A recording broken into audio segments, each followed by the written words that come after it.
Nalunsad ng Asia Brewery Incorporated si Janine Gutierrez, ang kapamilya actress at star ng Lavender Fields, bilang calendar girl para sa taong 2025 na makakalaban ang mga kilalang personalidad tulad nina Julie Ann San Jose at Kim Chiu. Ang kanyang pagpapakilala bilang bagong brand ambassador at calendar girl ay isang malaking hakbang sa kanyang career at nagsilbing inspirasyon sa kanyang mga tagahanga.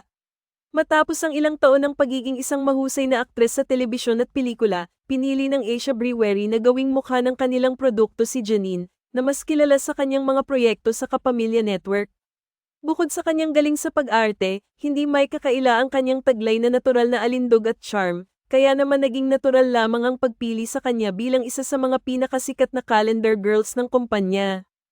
Ang bagong proyekto ni Janine ay isa sa mga highlights ng kanyang karera. Marami sa mga netizen at fans ang nagsabing deserve ni Janine ang kanyang bagong titulo bilang calendar girl ng 2025 lalo na't nakita nila ang kanyang pagiging classy at eleganteng klase ng kagandahan.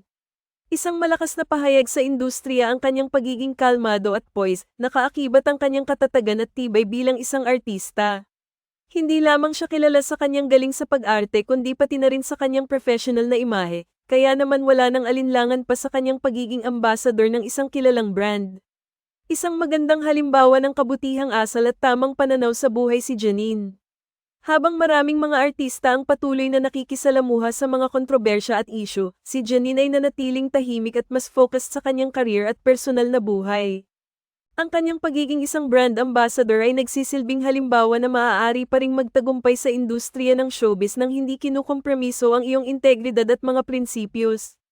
Ang kanyang kababang loob at pagiging grounded ay pinuri ng maraming netizens at nagbigay inspirasyon sa mga kabataan at mga aspiring celebrities na patuloy na magsikap at magpursige sa kanilang mga pangarap. Isang malaking hakbang din ito para kay Janine sa pagpapakita ng kanyang versatility bilang isang artista. Sa kanyang mga naunang proyekto sa telebisyon at pelikula, napatunayan na niya ang kanyang galing sa drama, komedya, at iba pang genre. Ngunit sa kanyang pagiging calendar girl, ipinakita niya sa publiko ang isa pang aspeto ng kanyang personalidad, ang pagiging confident at comfortable sa sarili. Bagamat ang pagiging calendar girl ay may kasamang pagpapakita ng kaseksihan, ipinakita ni Janine na maaari itong gawin nang hindi nawawala ang pagiging classy at sophisticated. Hindi siya natakot na ipakita ang kanyang alindog at sa halip, ipinaramdam niya sa mga tao na ang pagiging sexy ng isang tao ay hindi kailangang maging vulgar o mahulog sa mga negatibong stereotypes. Ang mga positibong reaksyon mula sa mga fans at netizens ay patunay na tama ang desisyon ng Asia Brewery sa pagpili kay Janine. Maraming fans ang nagbigay ng papuri sa kanyang hitsura, sinasabing magaan sa mata ang kanyang mga kuha at tila natural lamang ang kanyang pagiging glamorous. Ipinapakita ng mga photos at promotional materials ni Janine na ang kagandahan ay hindi kailangang pilitin o gawing sobrang pino, kundi ang tunay na alindog ay matatagpuan sa pagiging totoo at comfortable sa sarili.